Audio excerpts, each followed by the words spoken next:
Film की शुरुआत होती है सैम नाम के एक बंदे से जो ट्रेन में सफर कर रहा होता है। उसकी जिंदगी बिल्कुल भी ठीक नहीं चल रही होती। हर मोड़ पर उसे परेशानी का सामना करना पड़ता है। पता चलता है कि वो एक सुनसान रेगिस्तान जैसे शहर जा रहा है जहां उसे नई नौकरी शुरू करनी है। ट्रेन में वो अकेला बैठ के खाना खा रहा होता है और उसके सामने एक औरत बैठी होती है, साथ उसका बच्चा भी होता है। सैम उसके हालात देख के अपना खाना उसे दे देता है। अब जब वो स्टेशन पर उतरता है तो पूरी जगह खाली होती है। हालांकि कंपनी ने कहा था कि रिक नाम का एक बंदा होगा जो उसे लेने आएगा। सैम इधर उधर देखता है, फिर उसे कमरे में एक आदमी दिखाई देता है। सैम उससे बात करने की कोशिश करता है पर वो बंदा उसे इग्नोर कर देता है। सैम उससे पूछता है बाथरूम कहाँ है, तो वो बंदा बस इशारे से बता देता है। सैम को उस पर गुस्सा आता है पर वो चुप रहता है और वॉशरूम चला जाता है। फारिग होने के बाद बाहर से एक आदमी की आवाज आती है, जल्दी निकलो भाई, यहाँ पानी भी पैसों का है। असल में यही वो रिक है जो सैम को कंपनी तक पहुँचाने वाला है। सैम कहता है हो गया भाई, बस निकल रहा हूँ। अब दोनों गाड़ी में बैठते हैं और कंपनी की तरफ रवाना होते हैं। रास्ते में रिक बोलता है तुझे $300 देने होंगे ट्रैवल के। सैम चौंक के कहता है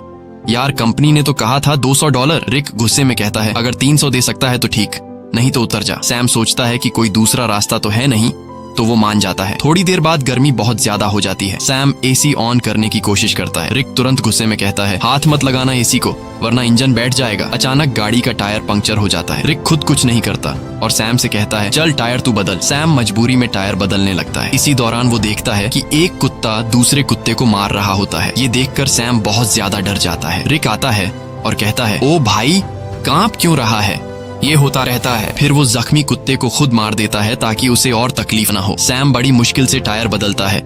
फिर दोनों वापस गाड़ी में बैठते हैं। रात को फ्यूल भरने के लिए गाड़ी रोकते हैं और वहीं रात गुजारने का प्लान बनाते हैं। दोनों लकड़ियां जमा करते हैं, आग जलाते हैं। रिक पूछता है तू इतनी दूर कंपनी क्यों जा रहा है। सैम कहता है यार जिंदगी बहुत मुश्किल चल रही है, मैं चाहता हूँ किसी का मोहताज न बनूं और मुझे यकीन है कि उस कंपनी में मुझे कोई अच्छी जॉब मिल जाएगी। रिक कहता है तू एक अच्छा इंसान है लेकिन जिस जगह तू जा रहा है ना वहाँ सब खून चूस लेते हैं, सीधा बंदा वहाँ बचता नहीं। सैम कहता है चलो देखते हैं क्या होता है। अगले दिन फिर सफर शुरू होता है। अब सैम ड्राइव कर रहा होता है। रिक सो जाता है।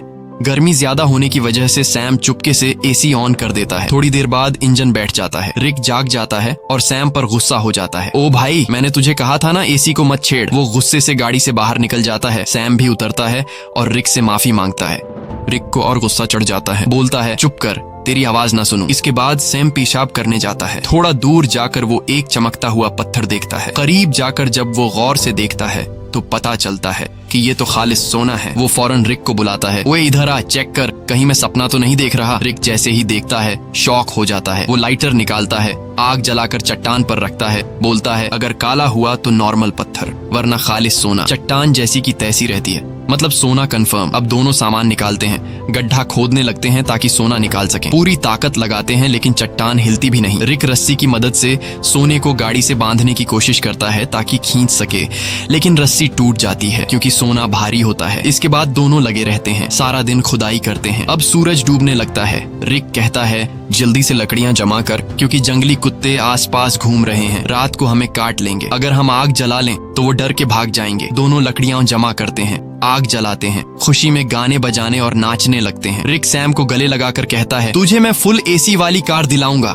रात को वो लोग बैठकर प्लान बनाते हैं। रिक कहता है ये सोने की चट्टान बहुत बड़ी है, अगर हम महीनों भी खुदाई करते रहें तब भी इसे नहीं निकाल पाएंगे, इसलिए अब एक आदमी यहाँ चट्टान के पास रहेगा और दूसरा जाकर खुदाई की मशीन लेकर आएगा। सैम कहता है भाई तू जाकर ले आ, मैं चट्टान का ध्यान रखूंगा। रिक कहता है नहीं भाई तू जा, मैं चट्टान के पास बैठूंगा, ये रेगिस्तान है, हर तरफ जंगली जानवर हैं, तू ये बर्दाश्त नहीं कर पाएगा। सैम कहता है कोई बात नहीं, तू मेरी टेंशन मत ले, मैं सरवाइव कर लूंगा, तू वैसे भी चोर है, हो सकता है तू सोना लेकर भाग जाए, तुझ पे कैसे भरोसा करूं। रिक कहता है ठीक है भाई मैं जाता हूँ, तू सोने का ध्यान रखना। अगले दिन वो लोग राशन बांटते हैं। रिक सैम को एक सैटेलाइट फोन देता है ताकि दोनों आपस में कांटेक्ट में रहे। रिक कहता है मेरे एक दोस्त के पास खुदाई की मशीन है, वही लाऊंगा, बस दुआ कर गाड़ी रास्ते में खराब ना हो, मुझे वापस आने में 5 दिन लग सकते हैं। और फिर वह चला जाता है। सैम सोने पर मिट्टी डाल देता है ताकि अगर कोई इधर से गुजरे तो सोने को देख न सके। वो एक छोटा सा टेंट भी लगा लेता है चट्टान के पास और अपना सारा सामान उसके अंदर रख देता है। सूरज डूबने से पहले वो लकड़ियां इकट्ठा करता है ताकि रात को आग जला सके। रात को वो आग जलाकर बैठ जाता है, खाने में से थोड़ा सा खाता है और बाकी रख देता है। अचानक उसे जंगली कुत्तों की आवाजें सुनाई देती हैं और उसे एहसास होता है कि अकेले होने की वजह से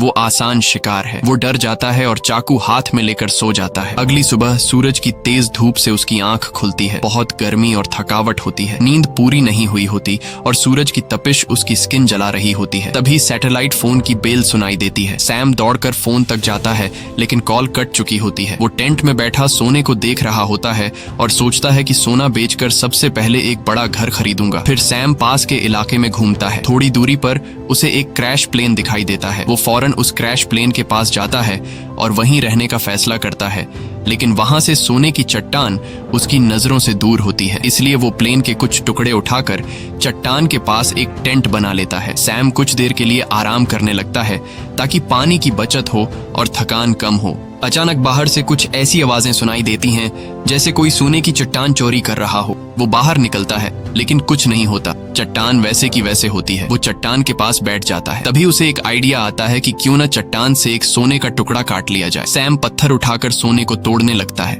और वो सोने का एक बड़ा सा टुकड़ा तोड़ने में कामयाब हो जाता है और उस पर से मिट्टी साफ कर अपने पास रख लेता है। इसी दौरान रिक की कॉल आती है। सैम बोलता है, ओ भाई तू है कहाँ? सूरज ने मेरा हाल बुरा कर दिया है। रिक कहता है, यार इंजन खराब हो गया है, थोड़ा लेट हो जाऊंगा। सैम कहता है, जल्दी कर, प्यास से मर जाऊंगा। रिक कहता है, मुझे आने में थोड़े दिन और लगेंगे, और फोन काट देता है। रात को सैम आग के सामने बैठा होता है तो कुत्ते चारों तरफ से आवाजें निकालने लगते हैं। सैम को डर लगता है कि कहीं सब कुत्ते एक साथ हमला न कर दें। वो हाथ में जलती हुई लकड़ी पकड़ लेता है ताकि कुत्ते भाग जाएं। वो रात भर कुत्तों के डर से जागा रहता है। सुबह होती है, वो सोना चाहता है लेकिन सूरज ने उसकी खाल जला दी होती है। दर्द से वो सो नहीं पाता। वो पानी पीने जाता है लेकिन पानी भी बहुत कम बचा होता है। इतने में वो देखता है कि एक सांप उसकी तरफ आ रहा है। वो उसे मारने की कोशिश करता है ताकि खा सके, क्योंकि खाना भी लगभग खत्म हो चुका होता है। लेकिन सांप को मारते वक्त पानी की बोतल गिर जाती है और बस थोड़ा सा पानी बचता है। फिर वो दोबारा प्लेन वाले एरिया में जाता है, उम्मीद करता है कि शायद कुछ खाने पीने को मिल जाए। तभी वो देखता है कि दूर से एक इंसान आ रहा है। वो फौरन अंदर जाकर प्लेन में छुप जाता है, लेकिन वो इंसान प्लेन के पास आ जाता है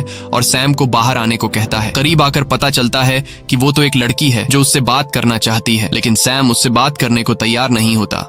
लड़की पूछती है, तुम यहाँ बैठकर क्या कर रहे हो और यही जगह क्यों चुनी? सैम कुछ नहीं कहता, बस चुप रहता है। थोड़ी देर बाद सैम लड़की से कहता है कि वो इस प्लेन में रह सकती है और खुद वहां से चला जाता है। लड़की कहती है, तुम मुझसे कुछ छुपा रहे हो। वो सैम के पीछे पीछे चलने लगती है और उसके साथ कैंप तक पहुंच जाती है। वो बार बार सैम से पूछती है, तुम यहाँ कैसे पहुंचे? अब सैम घबरा जाता है। वो सोचता है, इससे पहले कि ये सोना देख ले, किसी तरह इसे यहाँ से भगा दूं। सैम लड़की से कहता है, क्यों आई हो मेरे पीछे? यहाँ तुम्हारी कोई जरूरत नहीं है, तुम्हें यहाँ से चले जाना चाहिए। लड़की कहती है, मैं तब तक नहीं जाऊंगी जब तक ये ना पता चल जाए कि तुम मुझे यहाँ से भगाने की कोशिश क्यों कर रहे हो।